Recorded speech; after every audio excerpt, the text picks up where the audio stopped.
নমস্কার, প্রিয়াঙ্কাস ডায়েরিতে তোমাদের সবাইকে ওয়েলকাম। আজ কিন্তু কোথাও ঘুরতেও যাচ্ছি না বা কোনো স্পেশাল দিন নেই। আজকে রোজকার দিনের কাজ যেটা সবসময় প্রতিদিন করতে হয়, তবে আজকে করব একটা অন্য উপায়ে। তো সেইটাই নিয়ে তোমাদের সামনে এসেছি। আশা করছি তোমাদের ভিডিওটা ভালো লাগবে, তার জন্য দেখতে থাকো।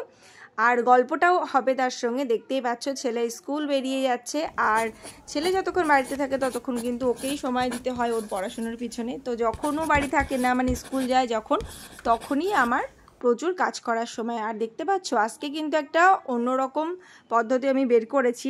রোজই আমাদের সঙ্গে দেখবে এরকম হয় যে প্রচুর কাজ করছি, তা সত্ত্বেও কিছু কাজ বাকি থেকেই যায়।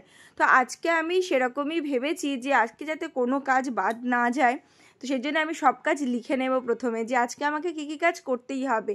তবে এমন কথা নয় যে করতেই হবে সেই কাজগুলো, তার মধ্যে থেকে যতগুলো সম্ভব করার চেষ্টা করব। তো দেখতেই পেলে আমি লিখে নিয়েছি। আর তার মধ্যে থেকে প্রথমেই ছিল ডাইনিং টেবিলটা। রোজ তো ক্লিন হয়, কিন্তু তাও কোথাও না কোথাও একটু থেকেই যায় নোংরা। তো সেই জন্য সেটা আজকে সুন্দর করে ক্লিন করে নিলাম। আর ছেলের বন্ধু দিয়েছে একটা ফুল দিয়ে সুন্দর করে ডেকোরেট করে নিলাম। আর নতুন নতুন করে চেঞ্জ করতেও ভালো লাগে সব কিছু। আর এক একটা করে কাজ করব, আর আমি এক একটা করে কিন্তু টিক দিয়ে নিচ্ছি। আর এর মাঝেও কিন্তু অনেকগুলো কাজ হয়ে যাচ্ছে যেগুলো হয়তো আর ক্যাপচার করা হচ্ছে না, কারণ সব কাজ ভিডিও করে করা তো পসিবল না। তো তোমাদের এই ভিডিওটা কেমন লাগবে অবশ্যই আমাকে জানাবে। চেষ্টা করলাম আজকে একদম অন্য ধরনের একটা ভিডিও শেয়ার করতে, যেহেতু আমি ডেইলি ব্লগার নই, তাই আমার ডেইলি রুটিনও তোমাদের সাথে শেয়ার করার কোনো প্রশ্নই উঠছে না। কিন্তু আজকে যেহেতু মানে প্ল্যান করে আমি ভেবেছি যে আজকে আমি গুছিয়ে কাজগুলো ফাইনালি করব, কারণ অনেক দিন থেকে কিছু কিছু কাজ, মানে সব কাজের মাঝেই কিছু কিছু কাজ বাদ থেকে যাচ্ছিল।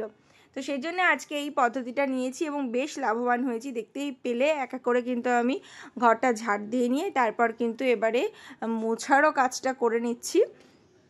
তো এইভাবেই টুকটুক করে কাজগুলো করে নিলে, আর তোমরাও চাইলে কিন্তু এটা অ্যাপ্লাই করে দেখতে পারো এই পদ্ধতিটা।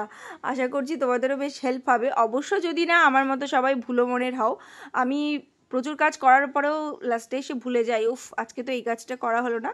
তো সেই জন্যেই এই পদ্ধতিটা। আর তার মাঝে মাঝে আমি টিক দিয়েও নিচ্ছি আর দেখে নিচ্ছি নতুন কোনো কাজ আমার মনে পড়লো কি না। তার মধ্যে থেকে ইম্পর্টেন্ট কাজ যেটা, সেটা হচ্ছে ভিডিও এডিটিং করা, ভিডিও পোস্ট করা ঠিক মতন। তার মাঝে মাঝে কিন্তু এইগুলোও আমি করে নিচ্ছি। দেখতেই পাচ্ছ নতুন একটা কাজ মনে পড়লো, তাই আমি লিখে নিচ্ছি। তো তোমরা কি কেউ এরকম আছো যে এইভাবে কাজ করো? অবশ্যই আমাকে জানিও। শুধু কাজ করলেই তো হবে না, কাজের মাঝে মাঝে কিন্তু একটু খাওয়া দাওয়া করতে হবে। তো অন্যদিন চা খাই, তো আজকে ভাবলাম যে আম কেটে খাবো। যদিও এটা কিন্তু কয়েকদিন আগের ভিডিও ছিল, যখন আম খুব অ্যাভেলেবেল ছিল। তো এরপর কিন্তু চলে গেলাম আরও একটা কাজে, যেটা হচ্ছে ফ্যান পরিষ্কার, ভীষণ একটা ঝকমারির কাজ।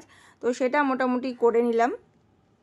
আর এরপর চলে যাব আমার নেক্সট কাজ, যেটা হচ্ছে চিমনিটা পরিষ্কার। যদিও বছরের যে চুক্তিটা হয় কোম্পানির সাথে, সেটা করা আছে 3 মাস অন্তর ওরা এসে ক্লিন করে দিয়ে যায়, কিন্তু তার মাঝেও কিন্তু প্রতি সপ্তাহতেই ক্লিন করতে হয়। তো দেখতেই পাচ্ছ এটাও করে নেব। আর এই ভিডিওটা আজকের মতো এই পর্যন্তই রাখবো। তোমাদের কেমন লাগলো এই অন্যরকম একটা ভিডিও অবশ্যই জানিও। সাথে থেকো, টাটা।